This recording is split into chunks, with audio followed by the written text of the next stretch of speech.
Bonjour, je suis œnologue. J'ai fait ma formation dans la plus belle ville du monde, après Angers, ça va de soi, qui est Bordeaux.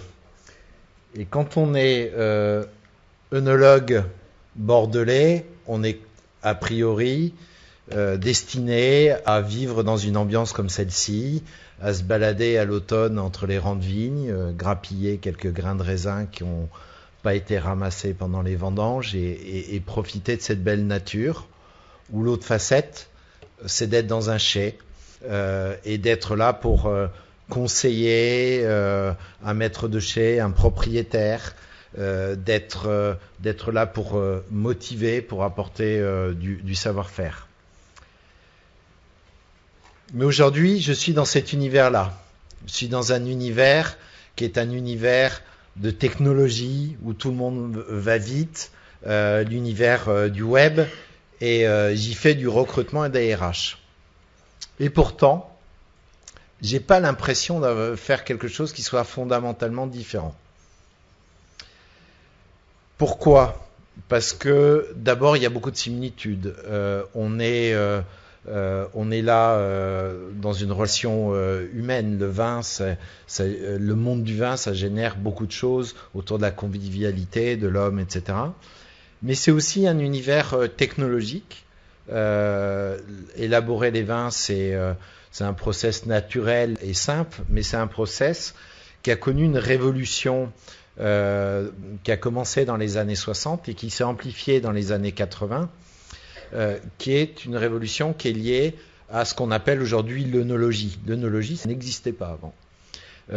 Et l'œnologie, ça a permis quoi ? Ça a permis de comprendre des process, de les améliorer, d'amener de la technologie. Par exemple, dans l'élaboration des vins, la maîtrise des températures est extrêmement importante. Et ça, c'est un phénomène qu'on avait compris plus ou moins intuitivement, mais qu'on maîtrisait pas du tout. Et aujourd'hui, on a inventé les cuves en inox à double paroi, avec des circuits de froid, pilotés par ordinateur, et qui vont vous permettre de maîtriser les températures au dixième de degré près, et de pouvoir être dans un contrôle beaucoup plus précis de vos vinifications. Ça a changé la vie de beaucoup de gens dans ce domaine-là. Et je passe sur d'autres innovations technologiques. Et en fait, on est passé d'un domaine empirique à une compréhension et à des moyens qui ont permis aujourd'hui d'aller vers beaucoup plus de qualité. Aujourd'hui, le niveau moyen de l'ensemble des vins à travers le monde a considérablement monté. En gros, faut être une buse pour rater un pinard aujourd'hui. Et cette qualité-là, elle s'accompagne aussi d'une qualité de vie pour les gens qui travaillent dans ce domaine-là, parce qu'on leur a simplifié la vie. Moi, j'ai connu une époque où on mettait le réveil à 2h du matin et à 6h du matin pour aller voir si les cuves ne débordaient pas, parce qu'on n'avait pas cette technologie de pilotage des températures. Et cette qualité de vie, de qualité de travail, et cette qualité de produit au final, elle se traduit aussi souvent par la mise en avant des hommes, par la reconnaissance des hommes qui sont dans cet univers-là. Et ce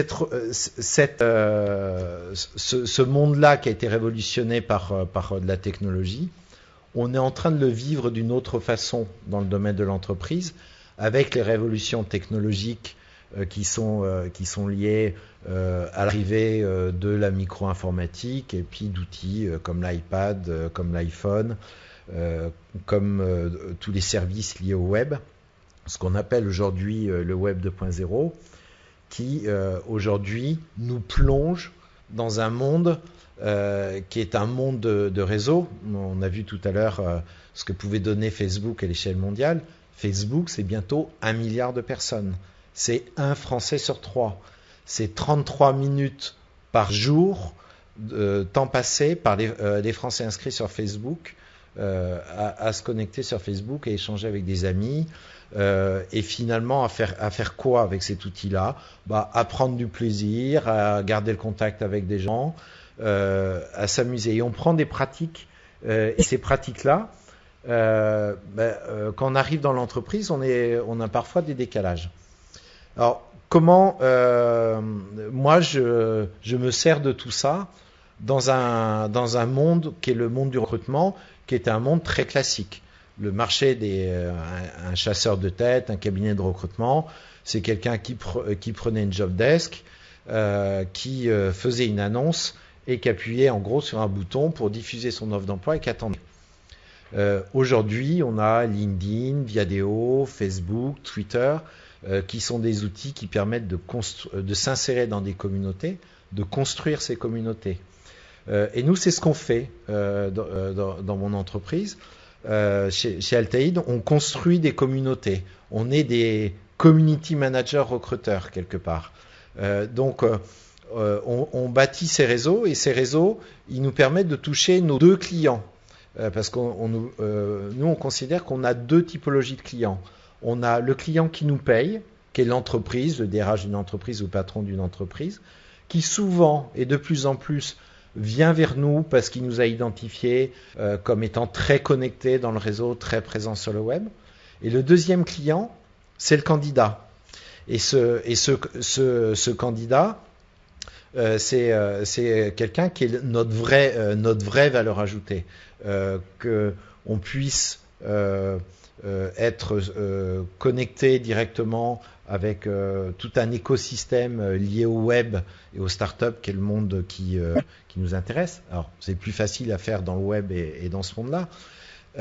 Mais aujourd'hui, vous pouvez recruter un ingénieur plasturgique, un soudeur, un avocat, une infirmière à travers ces réseaux.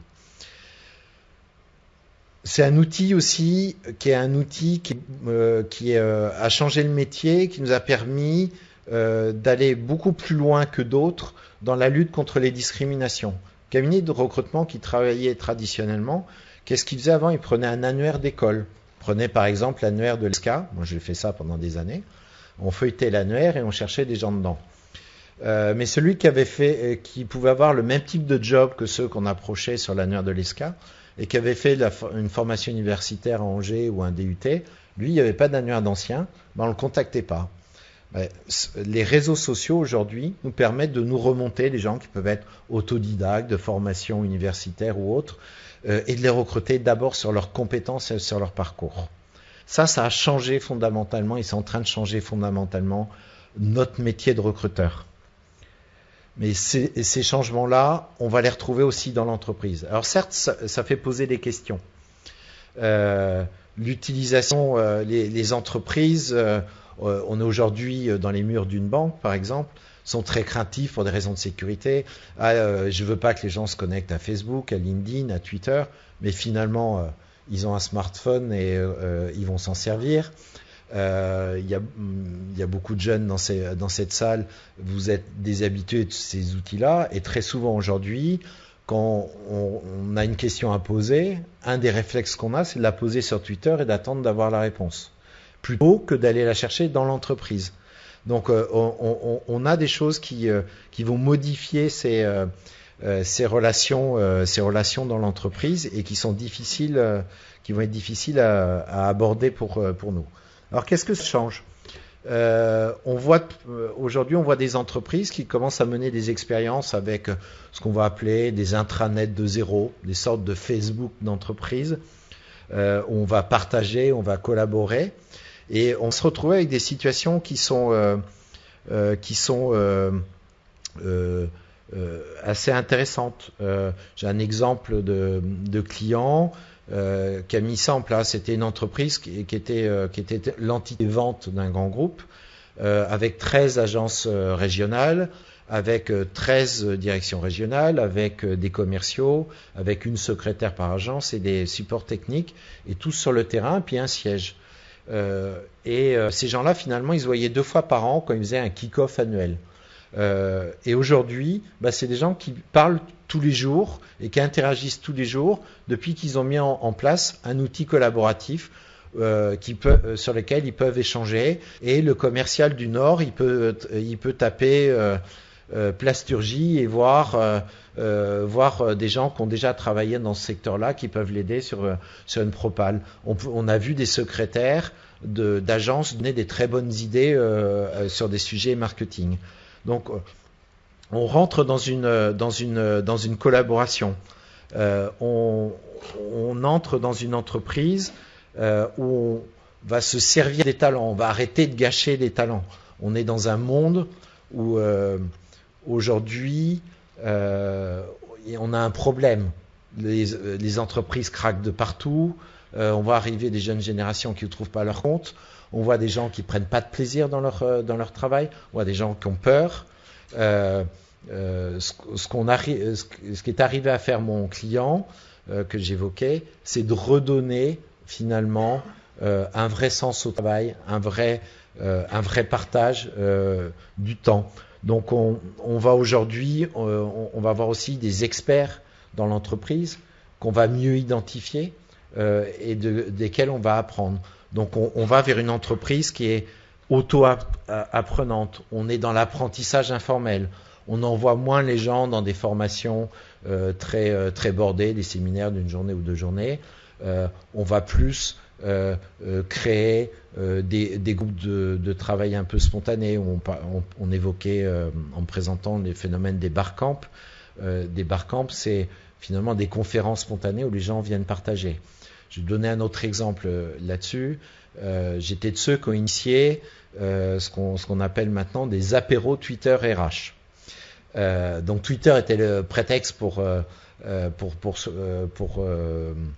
se retrouver entre RH de tous bords et donner son avis, découvrir des choses, découvrir des pratiques. Et on a trouvé intelligent de passer de la rencontre virtuelle où on échangeait par Twitter à coup de 140 caractères, en renvoyant sur des articles de blog ou autres, à des rencontres informelles. Et à travers ces rencontres informelles, on voit des RH de grandes entreprises venir, on voit des consultants, on voit des gens qui s'intéressent au métier des RH, et on partage des idées et on fait des choses ensemble. Olivier Morel, qui va parler tout à l'heure, travaille chez Danone. J'ai signé finalement un business avec Danone grâce à ces rencontres-là. Donc l'entreprise, elle s'étend aussi vers l'extérieur. On va parler aujourd'hui d'entreprise étendue. La collaboration, elle se faisait historiquement uniquement dans un service, éventuellement de R&D pour l'innovation. Maintenant, l'innovation, elle s'étend à toute l'entreprise et elle s'étend même à l'extérieur de l'entreprise. Donc cette collaboration, cette sens au travail retrouvé, ça doit conduire à une valeur qui est essentielle dans la vie, qui est le plaisir. Et là, on rejoint le monde du vin. La vocation finalement d'un propriétaire, de quelqu'un, c'est de donner du plaisir aux gens, c'est de donner de la convivialité. Il faut retrouver ça dans vos entreprises. Et ça, vous pouvez en être un acteur. Vous pouvez vous-même prendre en main votre entreprise et apporter ce petit noyau qu'on évoquait, devenir le noyau du changement dans votre entreprise, le noyau qui apporte ces pratiques qui viennent du Web 2.0, mais qui sont l'évolution naturelle finalement des choses, et de porter ça, vous, en tant qu'homme ou en tant que femme, parce que vous êtes les seules valeurs réelles d'une entreprise. C'est vous, hommes et femmes, qui constituez cette entreprise.